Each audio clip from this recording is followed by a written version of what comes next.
Good morning, everybody. This is another edition of the Passball Show, brought to you by JohnPielli.com, by St. Aloysius Church in Jackson, New Jersey, by Two Ways, One Passion Food Truck located in Scranton, Pennsylvania. And I don't know, sometimes I give up the vibes that I'm not necessarily in the best mood. Today, as the show gets started, we're having a hard time getting the banner up.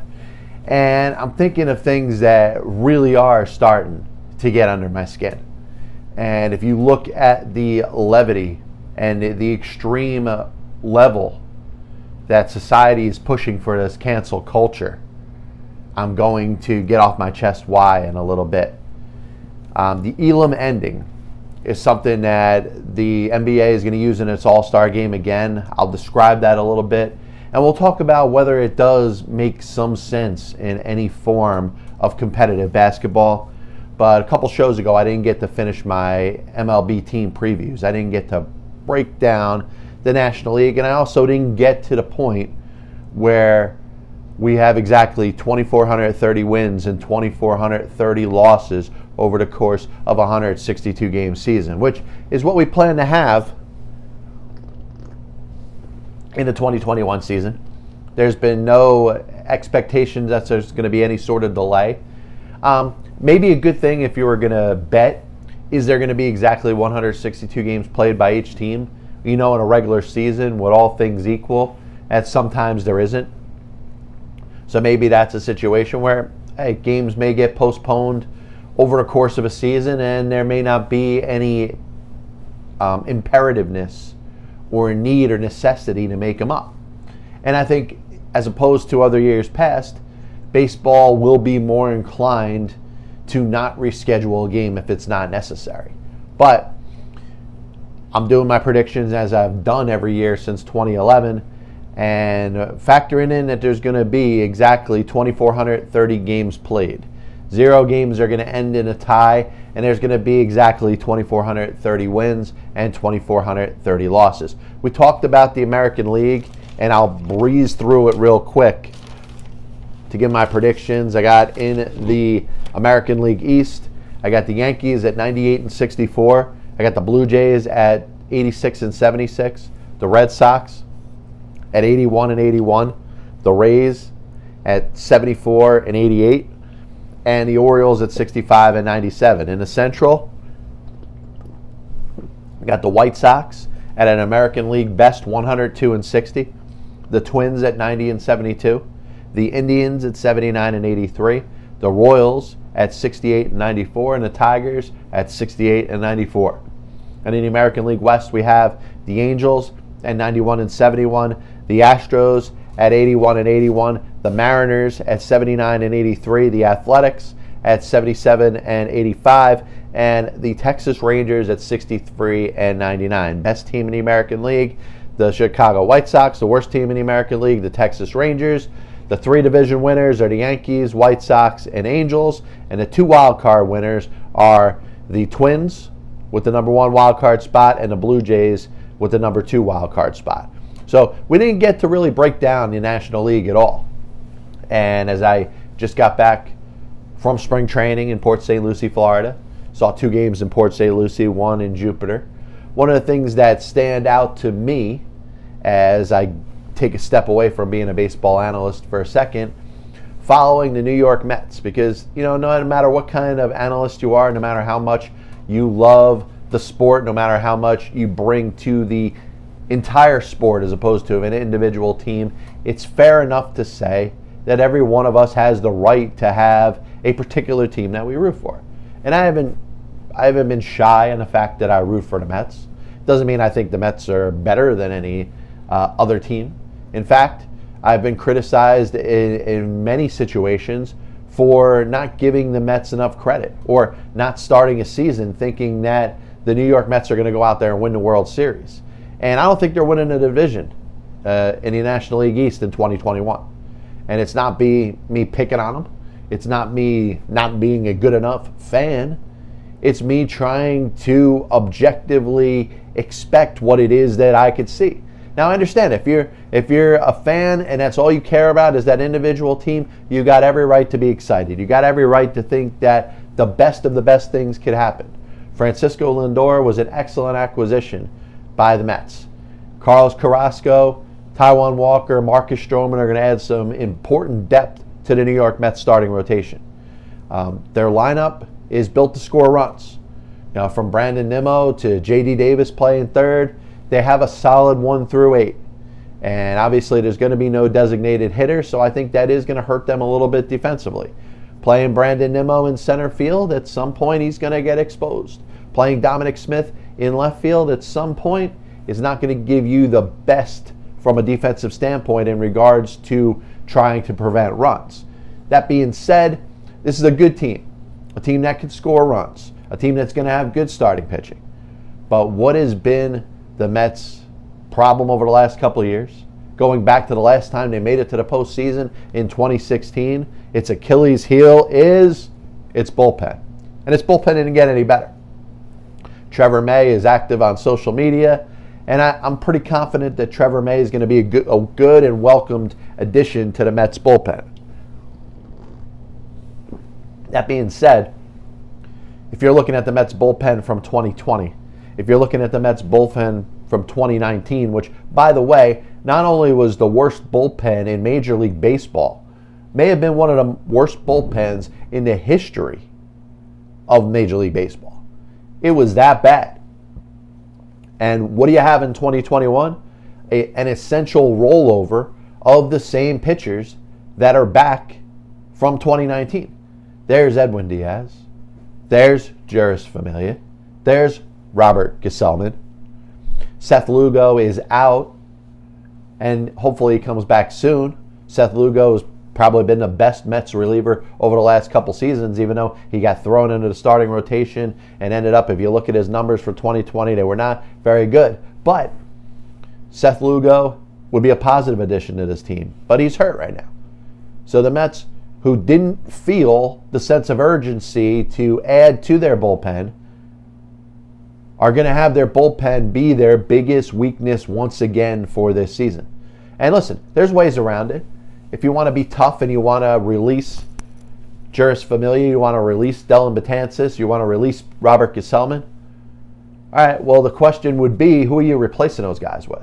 Because those guys in the bullpen is an absolute liability to the team and to the fans. So if you do decide to move on from them, it's not like the Mets are active with trying to bring in other pitchers. Shane Green's still a free agent. Nobody signed him. He'd be a perfect fit for the Mets and a lot of other teams. But I look at the Mets bullpen, and it is so bad. If you're thinking about Juris Familia, who's not going to be able to find the strike zone. His ball's going to move all over the place. He's going to walk at least 2 guys every inning. Dellin Betances, who had such success with the Yankees because his fastball was in a 97, 98 mile an hour range, is now throwing about 92, 93 tops. That's not going to work. Robert Gesellman, who the experiment they had in 2018 when they put him in a bullpen, has been proven to be an unequivocal failure. If you're going to put these 3 guys in your bullpen, you can't hide them. And that's also expecting a lot more out of Edwin Diaz, expecting a lot more out of Trevor May.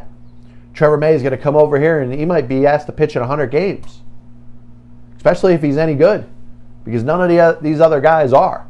Seth Lugo is going to be out. I think you could reasonably expect Aaron Loup to be okay.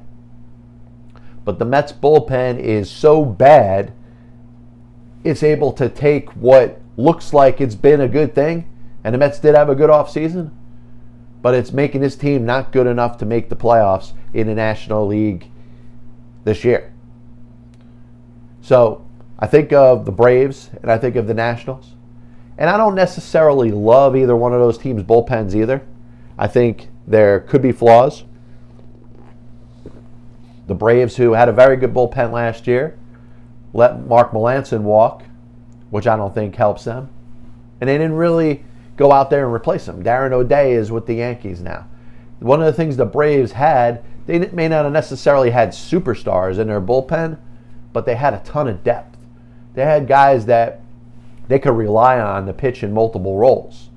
If Mark Melancon had pitched 2 days in a row, they could trust themselves to a Shane Green. They could trust themselves to a Chris Martin. Darren O'Day could pitch in multiple roles. Will Smith could be a closer. He could be the 7th inning guy. That's why I liked the Braves bullpen last year. Now, listen, they're missing a couple pieces. They could still go out there and sign Shane Green. Melanson isn't there. O'Day isn't there. I think of the Nationals, who's signed Brad Hand away from apparently the Mets. You always hear a lot of, the key of the Mets offseason. And you talk about, hey, in the end, getting Lindor, getting Carrasco, signing Taijuan Walker or Trevor May. Those were all good moves. And overall, you'd say it was a good offseason. But one of the keys to the New York Mets offseason is, hey, we finished second place to this guy. They finished second place to Trevor Bauer. They finished second place to George Springer. They finished second place to Brad Hand, in regards to the Nationals taking him. Now, I look at the Nationals bullpen, Daniel Hudson. They do have a couple decent arms over there. I don't think their bullpen is much better than the Mets, but I take the Nationals bullpen over the Mets bullpen. I mean, think about it. Unless the Mets pitchers are going to go out there and their starters are going to pitch 7 innings every game, it's going to be a tough, 7th, 8th, and 9th inning to watch. Imagine having to see a Familia or a Betances every game. Imagine having to see Edwin Diaz in every save situation. It's scary. And I know Edwin Diaz had a good year last year, and I'm willing to give him the benefit of the doubt. Sometimes it takes a little adjustment to pitch in the city of New York, and you look at his performance in the 2019 season, and it couldn't have been any worse. He was much better last year. He had some good numbers. He looked solid. He blew some saves, but he had a good season. And the question is going to be, is he closer to the 2018 version, or is he closer to the 2019 version, which he was awful? He's going to be the key to the Mets bullpen being any good this year. And you're going to need him to be able to pick up every save in the 9th inning. Every game that's tight, you're going to have to see Edwin Diaz pitching. So you're looking at Edwin Diaz, who is not really trained to pitch 80 times over the course of the season. You're probably going to need him to do that. And you can't trust Familia, you can't trust Betances, and you can't trust Gesellman. There's 3 pitchers that you're almost going to be forced to have to carry on your roster. Now, listen, if you release all 3, you're going to have other options. Maybe a Sam McWilliams could be okay. Maybe a Trevor Hildenberger can be all right. Some different guys that they signed. I said for years that I like Mike Montgomery. I think he still has a future in this game, even though the future is kind of getting a little close to the end for him to prove something. But I hate the Mets bullpen. And I think it's really going to be bad. And I think it's going to be what's going to cost this team this year. But that being said, I still see 88 wins being reasonable. That's 2 more wins that they had in 2019. It's a good season.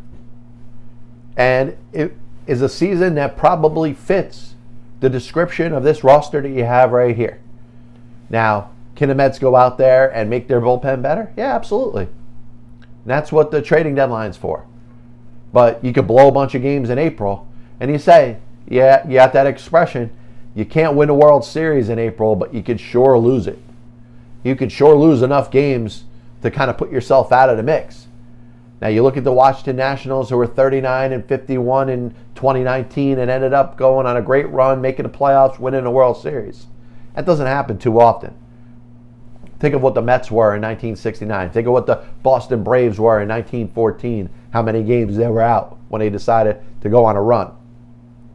Those stories are well publicized, but it's not the norm. I got the Braves winning 93 games and the Nationals winning 91. So the Mets finished 5 games out, 3 games out of the second wild card spot. And I think one thing that's going to hurt the Mets too is the fact that the Phillies are not going to be that bad. People like to knock the Phillies. People like to say, hey, they went out there, they signed Bryce Harper, and now they signed JT Realmuto to the long-term extension. They brought in Zach Wheeler. They seem to be spending the money, but in the end, it's not working out for them. And that's what probably frustrates the Phillies fans more than anything. So if you're knocking the Phillies and saying the Phillies aren't going to be any good this year, I look at Aaron Nola and Zach Wheeler. I think Matt Moore was a very quiet, under-the-radar acquisition. He's going to provide them some innings. Archie Bradley, who, for whatever reason, the Cincinnati Reds didn't want for this coming season, I think is going to help the Phillies bullpen. The Phillies bullpen probably is down in the doldrums of where the Mets bullpen is. That's going to be one of their Achilles heel. And you think of the reason the Phillies aren't going to make the postseason, well, you could probably say that same reason in regards to their bullpen. But I could see the Phillies, for the first time in a long time, it'll be since 2011, having a winning record. I could see them going 84-78. And I think that's going to take some wins away from the Mets. It might take a couple wins away from the Nats and the Braves, but it's not going to hurt them because both of those teams are going to be in the postseason. But the Mets will have a very good season at 88-74, but they're going to be on the outside looking in when it comes to playoffs. And when we're talking about, hey, should they expand the playoffs, the postseason, I'm glad that baseball didn't do that. Yeah, I posted out something on Twitter the other day. Just once since the year of 2000 has the two teams with the best records in their respective leagues, the American League and National League, played in a World Series. And that was last year with the Dodgers and the Tampa Bay Rays in a truncated 60-game season. So I want to see the teams rewarded that have the best record. I want them to have the best chance to get to the World Series. They don't in a round-robin, 16-team format. So I'm in a minority when it says I'm against the baseball expanded playoffs. I would like to see a universal DH because I just think it's time. I know, listen, we could talk about how the baseball purist and strategy, there's no strategy involved when you got somebody that is unqualified to swing a baseball bat standing in a batter's box. And I blame baseball for that. I blame the individual players, the pitchers, that say, hey, I'm a pitcher now, and I'm not even going to try to hit. I blame organizations down to the high school and little league level for keeping their pitchers from swinging a bat once they identify them as a pitcher. There's a reason there's no DH there's a reason there's a DH in every other league but the National League. Because pitchers have quit hitting. And rather than blame baseball and blame the sanctity of baseball, why don't we blame pitchers who don't care about hitting? They could tell you they like to hit, but they sat there and took it when their coach said, hey, you're not going to swing a bat. I don't see any pitchers going out there taking batting practice. I don't see teams having whole pitching staffs taking batting practice. I think the number one thing that teams care about if a pitcher is batting is putting down a bunt. So if pitchers aren't going to try to be part of the team when it comes to batting, I don't want to see them bat. And baseball has done it to itself. I blame baseball. I don't blame the way baseball has changed. Baseball has done it to itself. They have made the starting pitcher almost obsolete. They've set it to where you don't need 5 good starting pitchers anymore. They've set it to where it's a bullpen game where you run in 98 to 100 mile an hour thrower after 98 to 100 mile an hour thrower. Baseball's changed itself. There's no rules that say you have to operate this way. But every team thinks it's smarter than the rest. Every team is set in this copycat setting of trying to do what the other teams do. They've done it to itself. So the fact that pitchers are not qualified to bat in the year of 2021 is an indictment on baseball. It's not a matter of opinion. I'm going to go over the other 2 divisions before I get into my controversial topics of the day. Once again, this is the Pass Ball Show brought to you by JohnPLA.com, by St. Aloysius Church in Jackson, New Jersey, by Two Ways, One Passion Food Truck located in Scranton, Pennsylvania.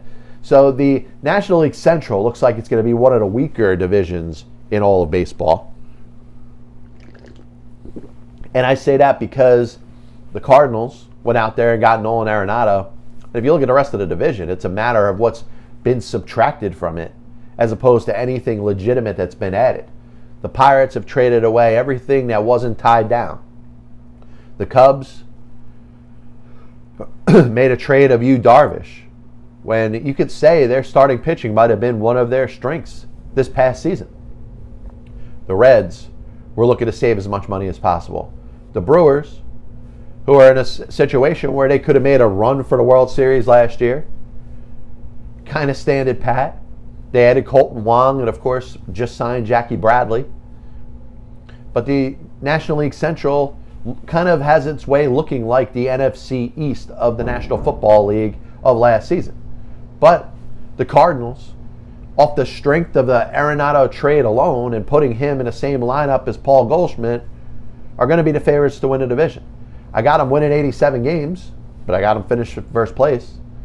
I got the Brewers finishing second with 83 wins, the Reds finishing third with 82 wins, and the Cubs finishing fourth with 79 wins. So you ask me, for a division that I'm knocking, I'm saying it's not going to be very good, why would I have three teams with an over 500 record and another team right on the peripheries of a 500 record? And I give this reason. I think the strength of that division is going to be their competition against each other. I don't think the Cardinals are that much better than the Brewers or the Reds or the Cubs. I don't think the Cubs are that much worse than the Reds and the Brewers and the Cardinals. I think those teams are going to beat up on each other. They're going to play each other 19 times over the course of what we expect to be a 162-game season, and they're going to beat up on each other. So they're going to have even records against each other. Now they're also going to beat up on the Pirates, who I think are going to have one of the worst seasons we've seen in recent baseball memory. We're looking Tigers of a couple years ago. We're looking at the Orioles of a couple years ago. I got the Tigers winning 49 games and losing 113, the worst record in baseball. So I think there's going to be a lot of beating up on the Pirates, not just by the teams in the National League Central, but the other teams that play the Pirates over the course of the 2021 season. Now I look at the West, and I think the Dodgers are going to be great. I think the Padres are going to be great. And the Padres better be great. Because how many times do you look at the Padres and you say, hey, they're going for it, and how many times do they end up disappointing you? You know they got some star power in their offense from Tatis and Machado and all the other different contributors they're going to have. I think very quietly, if you're going to look to draft a player with your last pick in your fantasy baseball draft, watch out for Will Myers. Will Myers is going to be there. Nobody's going to take him in your draft. But Will Myers, I think, is going to have a really good year. Imagine him batting fifth or sixth in a lineup that's got Tatis and Machado, and you're going to put Eric Hosmer somewhere. He continues to be a disappointment, but they got some good players. Trent Grisham, Cronenworth. They signed the Korean second baseman. This Padres team is going to score a lot of runs. And you look at a guy like Will Myers, a power hitter. He's going to get a lot of pitches to hit. And I tell you, the Padres, after getting Ian Snell, I'm thinking Pirates of 2011, 2010. Wow, I like the Ian Snell reference, even though I didn't even mean it. But they made the trade for Blake Snell with the Tampa Bay team. They made the trade with the Cubs for Yu Darvish. Dinelson Lamet was one of their top pitchers last year. It's a shame that Mike Clevenger is going to miss this season with Tommy John surgery. But you look at the starting rotation, Joe Musgrove as a fourth or fifth starter. They should be able to give you 6-7 innings every time out and make the pressure a little bit off of the bullpen, which has Pomerantz, which has Melanson, who they signed from the Braves. And don't sleep on Emilio Pagan.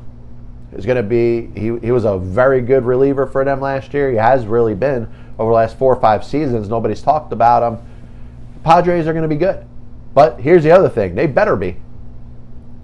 Because, this fool's gold thing that the San Diego team under A.J. Preller has thrown out there, they're trying to convince you they're going to be good. They were supposed to be good 7 years ago. They were supposed to be good 5 years ago. They were supposed to be good 3 years ago. Last year they made the playoffs. This is the year they're supposed to take off. Now, I do have the Dodgers winning the division, 96 wins. I got the Padres with 95 wins right behind them. So this might come down to the last week. Maybe the Dodgers clinch on the last day or something. But I got the Giants at 79 and 83. The Diamondbacks are an interesting case. Some people have said, hey, why are you higher on the Cubs? Why are you higher on the Reds? Why are you higher on the Phillies? And why are you even higher on the Marlins, who, by the way, I have finished in 78 and 84, last place in the NL East. That's not a bad record. So why am I so down on the Diamondbacks? And I think you could take all of those teams if you want, throw them all in a big bucket, swirl them around, Maybe boil it up and see which one comes up to the top. And that's going to be your bad team. I look at the Diamondbacks. You saw Madison Bumgarner pitch the other day, striking out 6 batters in 2 innings. Maybe he's back. I tell you, that would be a major step forward for that team if Mad Bum comes out and has a big year. He was awful in 2020. Do they have a ton of offense? Ketel Marte had a little bit of a down year last year. Looking at some of the other players on that team, are the Padres that good? Are the Dodgers that good? I really believe they are. Diamondbacks are going to have a hard time beating them. So the question is going to be, what is it about the San Francisco Giants that I'm believing in? Am I really that big of a fan of Kevin Gausman? Am I really using the fact that I've been a Gabe Kapler supporter since before he was hired by the Philadelphia Phillies as their manager? Do I think Mike Yastrzemski is going to be about half as good as his grandfather Carl? Do I think Buster Posey is going to come back and be one of the top catchers in baseball again? Those are all interesting things to bring up. But I look at the Giants and I don't think they're bad.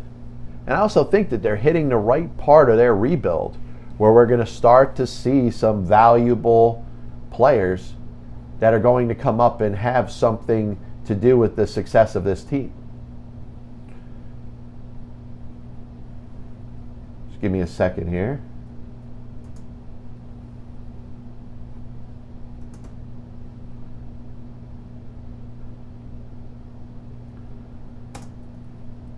Obviously, I can't do more than one thing at once, but I'm going to give you the reward if you chose to tune in for the show to this point. So I'm looking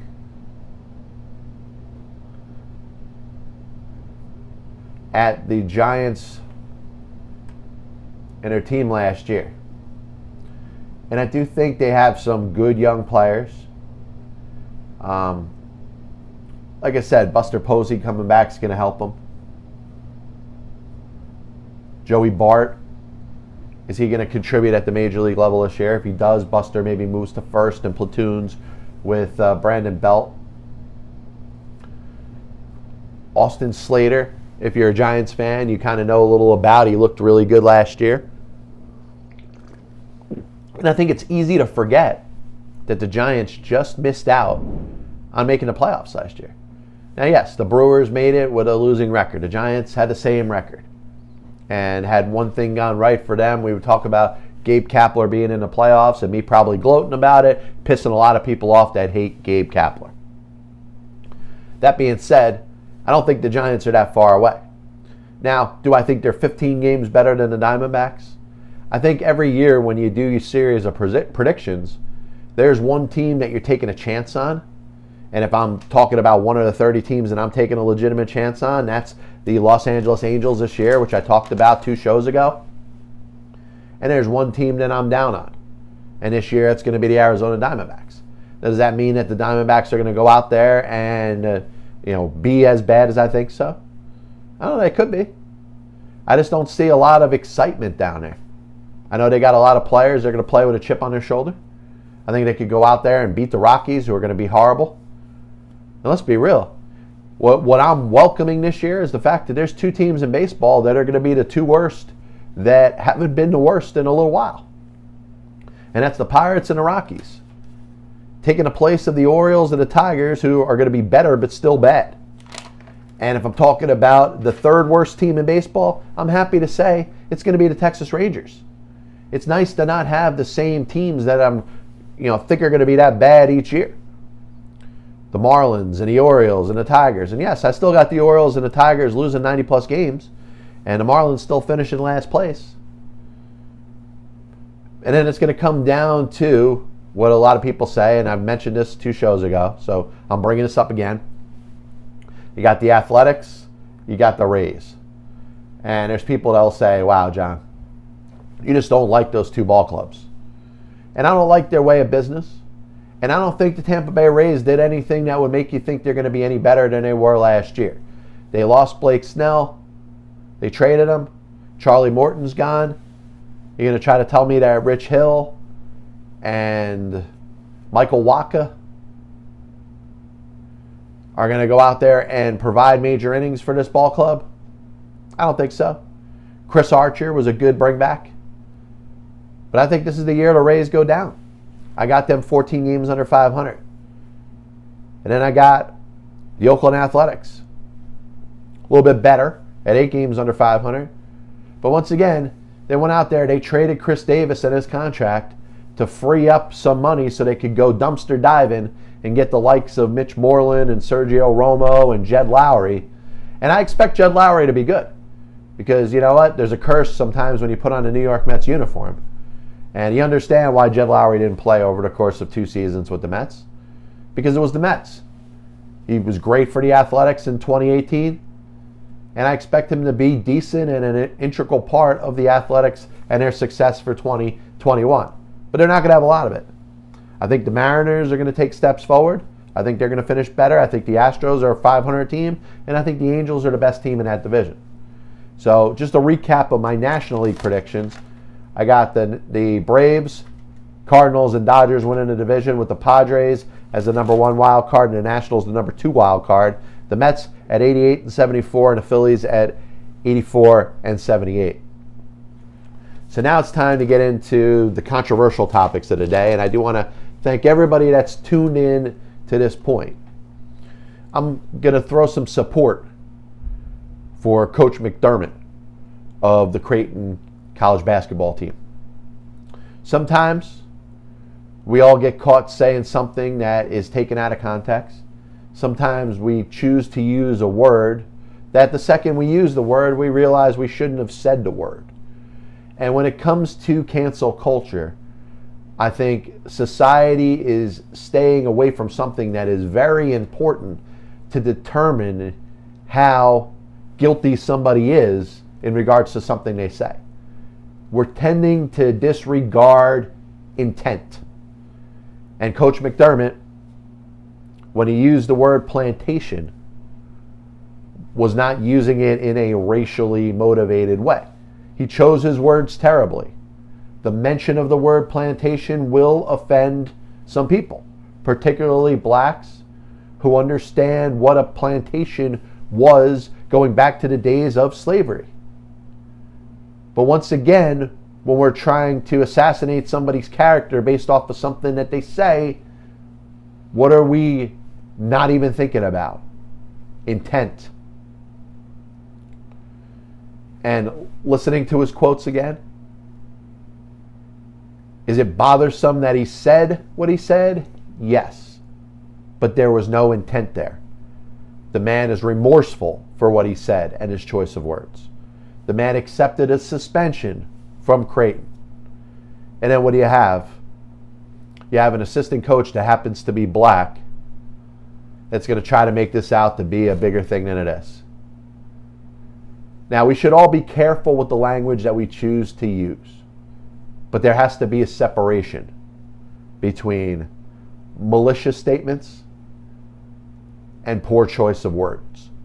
I don't expect a coach of a college basketball team to be a wordsmith. I don't expect him to master the English language. I don't expect to hold him to the same standards as I do a college professor that's given a lecture in front of 1,000 students. He acknowledged his mistake. The school made a statement basically saying, hey, they're not going to condone the use of the statement. And I'll throw the kudos out to the kids there. The players on that team, even though they had a race-baiting assistant coach that was trying to make a mountain out of this little anthill, they decided they wanted to keep their coach. They didn't want their coach fired. And I hope the coach doesn't get fired, and I wish Creighton the best as it comes to the upcoming NCAA tournament. We'll also make a comparison to what you have over in hockey with the Rangers and Artemi Panarin. He makes a couple statements against Vladimir Putin, and all of a sudden there's a charge that he beat up this 18-year-old woman when he was 19 in Russia, that there's nothing that substantiates those allegations. Sounds like It's politically motivated. Sounds like somebody went out there to try to smear Artemi Panarin. And I'm rooting for Panarin. I hope that this ends up working out in the best for him. I hope that he ends up not getting charged with anything, especially if there is no further evidence. But once again, when we're talking about the cancel culture, the general public likes to see its public figures brought down. That's what they want. If somebody has a name to them, they can't wait to see that person fired. They don't even need to have a legitimate reason to have that person fired. They want to see that person fired because it makes them, in their own mundane and useless style of life, makes them for a second feel like they're better for their person that's out there and has a name to themselves. So I hope for the best for Panarin. I hope for the best. I hope that these allegations are proven to be as frivolous as they seem. And I'm out there rooting for Coach McDermott for Creighton. I think he made a mistake. He made a bad analogy. He made a bad choice that he admits and he acknowledges. But still, people want to see him canceled because it makes them feel better about their miserable and lousy lives. So I'm going to spend a couple minutes talking about the Elam Ending, which we'll see in the NBA All-Star Game this weekend. And I think it's good. I think it's good in an exhibition format. And for those who don't know what the Elam Ending is, it's taken away those mundane last 2 minutes of a basketball game. And what happens is you have a game, could be a 10-point lead with 2 minutes to go, and teams start fouling and taking timeouts and hurling up threes and hoping that the other team misses free throws. And we understand that based off of a particular game, whether it's a 5-point lead or more, or a 7-point lead or more, or even more than that, the chances of that team that's trailing coming back and winning the game is less than 1%. Yet, the final 2 minutes of an average basketball game, whether it's NBA or college, tends to last between 20 and 30 minutes. You're talking about 2 minutes in clock time lasting between 20 and 30 minutes because of the constant clock stoppages, the constant fouling, the constant timeouts. It just ends up being a drag. And we talk about baseball. We talk about why baseball ends up lasting so long. We don't hear a lot of the same criticism of the last 2 minutes of your average basketball game. So the Elam Ending, and this guy Elam, he's real big on himself. He loves to hear the sound of his own voice almost as much as John Pielli does. But he loves to talk about how he created the greatest ending to a basketball game in the history of all basketball. Now, do I believe that much? No. But I do think it is an alternative, and it's something that should be considered. We'll see it again in the All-Star game this year, or this weekend with the NBA. And there's a target number in the last quarter, and the first team to get to that number wins. That's it. Game's over. You want to make the number 24? You want to make the number 30? It's basically disregarding what happens in the first 3 quarters. That's a con if you're talking against it. If you're against what would be the ending of these games. If a team goes out there and has a 30-point lead after 3 quarters, then why should the game be 0-0 in the 4th quarter? But what this is set to do, and we expect these 2 All-Star games picked by LeBron James and Kevin Durant, and Kevin Durant picks the All-Star team, but he's not playing in the All-Star game. So you think of this, whether it's fair or not, I think these teams match up evenly enough. But why don't you just have one continuous game that has not just an Elam Ending, but a set score? You have these 2 teams, and you have a certain number. You want to pick in the All-Star game because you know there's not going to be a lot of defense played. You want to pick 150 points. Then you go out there and you say, hey, first team to 150 wins. And there's no time. You could stop after a certain amount of time and have breaks. You could stop and have extra timeouts. You could have a halftime if you want. But just set it to be 150 points and see how that ends up working out. I think that will be an extension to what we have referred to now as the Elam Ending.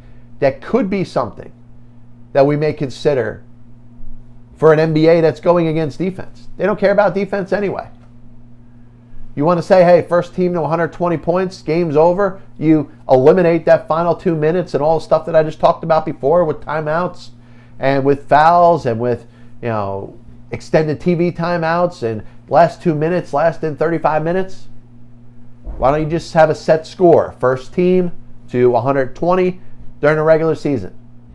Try it in college. Try it in a prep level or in high school. And if that ends up working, then that may be a way that we could score down the road. This is the Pass Ball Show, once again brought to you by JohnPLA.com, by St. Aloysius Church in Jackson, New Jersey, by Two Ways, One Passion Food Truck located in Scranton, Pennsylvania. I do want to thank everybody for tuning in. You can check out the Pass Ball Show if you're interested on Spotify, Apple Music, Amazon Music, YouTube. You can check me out on Twitter at John_PLA. We'll be back with you next week. As always, I want to thank everybody for tuning in. Hope you enjoy your weekend, your NBA All-Star game, your Major League Baseball spring training, and maybe some action in the NFL. Nah, you're just going to hear a bunch of nonsense in regards to random quarterbacks that you're going to talk about going to different teams that they're not going to go to. God bless you, and as always, I'll see you on the other side.